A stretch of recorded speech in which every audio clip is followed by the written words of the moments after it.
ফারজানা ভাবি, জানো ফারজানা ভাবি আমার কত ভালোবাসতো, একদম ছোট ভাইয়ের মতো দেখতো। উনি মারা যাওয়ার 1 মাস পর পর্যন্ত আমি কিচ্ছু খাইতে পারি নাই, ঠিক মতো ঘুমাইতে পারি নাই। আমার এখনো বিশ্বাস হয় না যে আমার ভাবি মারা গেছে। ফারজানা ভাবি আত্মহত্যা করছিল না? কিন্তু তুমি কিভাবে বুঝলা? এমনি মনে হইল। আমার ডর করতেছে, চলো বাড়িতে যাই। চল।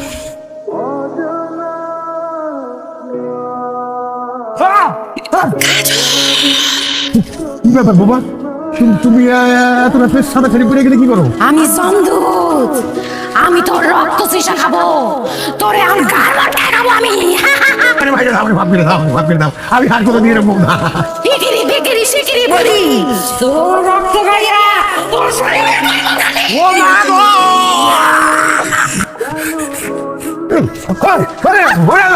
আমার গায়ে বলাইলো, আমার গায়ে সব রক্ত চুষে খাবে। আমি সেদিন আপনার কইছিলাম না, আপনি তো আমার কথা বিশ্বাস করেন নাই। এখন এখন কি হলো? যদি পারোস আমারে মাইরা দেখা। আমি তোরে হাতে মারমো না, আমি তোরে আগুনে পুরায় মারমো, তিলে তিলে মারমো, জ্বালায়া পুরায় মারমো। তোর শরীরের সব রক্ত আমি চুইসা খামু।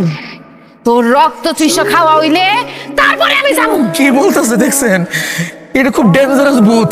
আমি কেন বাংলাদেশের কোনো তান্ত্রিকেরা কন্ট্রোল করতে পারবো না। ফারজানার আমি জিজ্ঞেছিলাম, তুই এখন কি করবি? ও কইছিল লাগলে আমি মইরা যাবো, তারপরও মনিরের সংসার করুন। এরপর আমি একটা কাজে শহরে যাই, ফিরে এসে শুনি ফারজানা মইরা গেছে। তুমি জিজ্ঞাইতেছিলে না একই সময় আমি 2 জায়গায় কেমনে থাকতাম? এক জায়গায় থাকতাম আমি, আর আরেক জায়গায় অ্যাটাক দিত আমার বোন। দুলা ভাই, ফারজানা শুধু কাজলের বান্ধবী ছিল না, আমার বান্ধবীও ছিল। ফারজানা ভাবি অনেক ভালো মানুষ আছে, তার কোনো দোষ আছিল না। একজন নিষ্পাপ মানুষকে আপনারা খুন করছেন, আপনাদের কঠিন শাস্তি পাইতে হইব। আমি আপনাদের সন্তান হয়েও আপনাদের মাফ করব না কোনোদিন, আপনাদের কঠিন শাস্তি পাইতে হইব। এই যে আমার আব্বা, এই যে আমার আম্মা, তারা আমার আগের বউরে খুন করছে, আমার ভালোবাসা মানুষকে খুন করছে স্যার। অ্যারেস্ট করেন, অ্যারেস্ট করেন স্যার। আমার আব্বা আমার ধরে নিয়ে যান, যদি প্রয়োজন হয় আমার আব্বা আম্মার বিরুদ্ধে আমি নিজে সাক্ষী দেবো। একজনকে নিয়ে আসো।